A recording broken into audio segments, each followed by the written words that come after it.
Happy morning, everyone. Class seventh maths zone chapter number 6 introduction दिया जा रहा है एल्जेब्रिक एक्सप्रेशन का। इंट्रोडक्शन में जो एल्जेब्रिक एक्सप्रेशन से रिलेटेड जो इम्पॉर्टेंट टर्म्स हैं उनके बारे में आपको जानकारी दी जाएगी। फर्स्ट टर्म आता है वेरिएबल। वेरिएबल जो टर्म होता है उसका मीनिंग होता है चर राशि। चर राशि किसे कहते हैं उसको यहाँ डिफाइन किया गया है, दिया गया है। और symbol which can be used for different numerical values, यानी वे चिन्ह जिनका प्रयोग हम भिन्न भिन्न नंबरों के मानों के लिए करते हैं उनको हम क्या बोलते हैं, वेरिएबल्स बोलते हैं। इट मीन्स आप ये समझ सकते हैं कि जो भी लेटर्स यूज़ किए जाते हैं जिनका अलग अलग क्वेश्चन के आधार पर अलग अलग वैल्यूज़ आते हैं उनको हम क्या बोलते हैं, वेरिएबल्स कहते हैं। जैसे हम यूज़ करते हैं ABC, यानी A to Z जितने भी लेटर्स हैं उनमें से किसी का भी आप यूज कर सकते हैं जिनको वेरिएबल कहा जाएगा, जिनका वैल्यू फिक्स नहीं होता है। अकॉर्डिंग टू क्वेश्चन उनका वैल्यू फिक्स्ड होता है। नेक्स्ट इम्पॉर्टेंट टर्म दिया गया है कांस्टेंट। कांस्टेंट मीन्स होती है अचर राशि। कांस्टेंट मीन्स क्या होती है, अचर राशि। यहाँ पे क्या लिखा जाएगा, अचर, यानी जिनका वैल्यू क्या होता है, फिक्स होता है।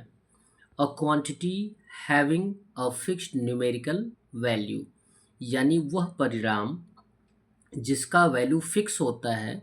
न्यूमेरिकल वैल्यू यानी नंबर संबंधी न्यूमेरिकल वैल्यू फिक्स होता है, उसे हम क्या बोलते हैं, कांस्टेंट बोलते हैं, जिसको हम बोलते हैं हिंदी में अचर राशि, यानी इनमें कोई परिवर्तन नहीं होता है। जैसे एग्जाम्पल की बात की गई, अचर राशि में यानी कांस्टेंट में नेचुरल नंबर्स आते हैं, होल नंबर्स आते हैं, इंटीजर्स आते हैं, रेशनल नंबर्स आते हैं, नेगेटिव एंड पॉजिटिव दोनों आते हैं, रियल नंबर्स आते हैं। सभी नंबर्स कांस्टेंट के रूप में ही काउंट किए जाते हैं जिनका वैल्यू फिक्स होता है। किसी भी क्वेश्चन में यदि 4 रखा जाएगा तो उनका वैल्यू क्या होगा, 4 ही होगा। यदि प्लस होगा तो +4 होगा, माइनस होगा तो -4 होगा। उसके बाद नेगेटिव रखेंगे तब भी उसका वैल्यू नेगेटिव ही रहेगा, ज़ीरो होगा तो ज़ीरो वैल्यू होगा। यदि फ्रैक्शन में नेगेटिव और पॉजिटिव होगा तब भी उनका वैल्यू सेम ही होगा। ऐसे न्यूमेरिकल वैल्यूज़ को हम क्या बोलते हैं, कांस्टेंट बोलते हैं, अचर राशि बोलते हैं। नेक्स्ट इम्पॉर्टेंट टर्म जो स्टार्ट किया गया है, एल्जेब्रिक एक्सप्रेशन, यानी बीज गणितीय एक्सप्रेशन की बात की जा रही है। इसमें दिया गया है, it is a combination of constant and variables connected by fundamental operations. बोला ये जाता है कि एल्जेब्रिक एक्सप्रेशंस क्या होते हैं, ये कॉम्बिनेशन होते हैं किसके, कांस्टेंट एंड वेरिएबल्स के। जैसा कि मैंने वेरिएबल के बारे में बताया है, जिनका वैल्यू फिक्स नहीं होता है, जिनके स्थान पे किसी भी लेटर का यूज़ कर सकते हैं। और कांस्टेंट यानी जिनका वैल्यू फिक्स होता है और ये एक दूसरे से फंडामेंटल ऑपरेशंस से जुड़े होते हैं, कनेक्टेड होते हैं। फंडामेंटल ऑपरेशंस क्या होते हैं, जैसे मैथमेटिक्स में 4 फंडामेंटल ऑपरेशंस माने जाते हैं, plus minus, into and division. Clear है, उन्हीं को हम क्या बोलते हैं, एल्जेब्रिक एक्सप्रेशन बोलते हैं। एज एन एग्जाम्पल यहाँ पे दिया गया है 7x² y²। यहाँ पर देखेंगे कि 7x² y² एक टर्म कहलाएगा। इनके पहले कोई सिंबल नहीं है तो ये क्या होगा, पॉजिटिव होगा। यहाँ नेक्स्ट में आएंगे तो -2xy है, ये भी एक अलग टर्म है। नेक्स्ट टर्म है +4। आगे बात समझ में, इट मीन्स मल्टीप्लिकेशन के टर्म में अगर काउंट करेंगे तो इनको हम क्या बोलते हैं, फैक्टर्स बोलते हैं। जैसे 7 into x into x, x² का means x into x, y² का मीन्स होता है y इंटू वाई। ये एक टर्म कहलाता है, यानी टर्म किससे डिसाइडेड किया जाता है, प्लस और माइनस से। इसके पहले कोई सिंबल नहीं है, इट मीन्स ये प्लस है मल्टीप्लिकेशन के दौरान या मल्टीप्लिकेशन से हम टर्म को डिसाइड नहीं करते हैं, प्लस और माइनस से डिसाइड करते हैं। एक टर्म हो गया 7x² y², सेकेंड टर्म आया -2xy और थर्ड टर्म आया +4, और ये तीनों मिलकर क्या कहलाएंगे? एल्जेब्रिक एक्सप्रेशन कहलाएंगे। क्या कहलाएंगे? Algebraic expression. और एक टर्म में कई फैक्टर्स हो सकते हैं, जैसे हमने 7x² y² के फैक्टर्स हमने बताए, और -2xy के फैक्टर्स हो जाएंगे -2 × x × y। 4 को 4 भी लिख सकते हैं और इसको फैक्टराइज भी कर सकते हैं 2 × 2 के फॉर्म में। नेक्स्ट इंपॉर्टेंट टर्म दिया जा रहा है टाइप्स ऑफ एल्जेब्रिक एक्सप्रेशन, यानी एल्जेब्रिक एक्सप्रेशन की कितने प्रकार होते हैं, कितने भेद होते हैं। तो फर्स्ट बताया जाता है आपको लाइक टर्म्स। लाइक टर्म्स क्या होते हैं? Terms having the same variable factors, यानी जब भी हम टर्म को यानी लाइक और अनलाइक टर्म में रिकॉग्नाइज या आइडेंटिफाई करने की बात करते हैं तो हम वेरिएबल को देखते हैं, कांस्टेंट को नहीं देखते हैं। बोला जा रहा है कि terms having the same variables factor, यानी यदि सभी टर्म में वेरिएबल फैक्टर सेम होंगे तो वो क्या कहलाएंगे? लाइक टर्म्स कहलाएंगे। जैसे एग्जांपल की बात की गई 3x² y, कॉमा दिया गया, ये अलग टर्म है, x² y, 2/3x² y। यदि हमें आइडेंटिफाई करना होगा कि ये जो तीनों टर्म्स अलग अलग दिए गए हैं ये लाइक हैं कि अनलाइक हैं, तो हम किसको काउंट करेंगे? वेरिएबल्स को।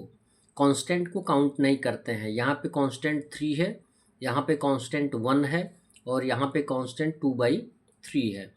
x² इसमें भी है, x² इसमें भी है, x² इसमें भी है, यानी सेम वेरिएबल फैक्टर्स हैं।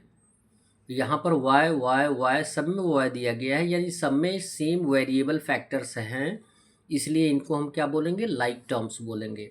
और अनलाइक टर्म की बात आती है कि terms having different variable factors, यानी वे टर्म्स, वे पद जिनमें वेरिएबल फैक्टर्स क्या होते हैं? भिन्न होते हैं, अलग अलग होते हैं, उनको हम बोलते हैं अनलाइक टर्म्स।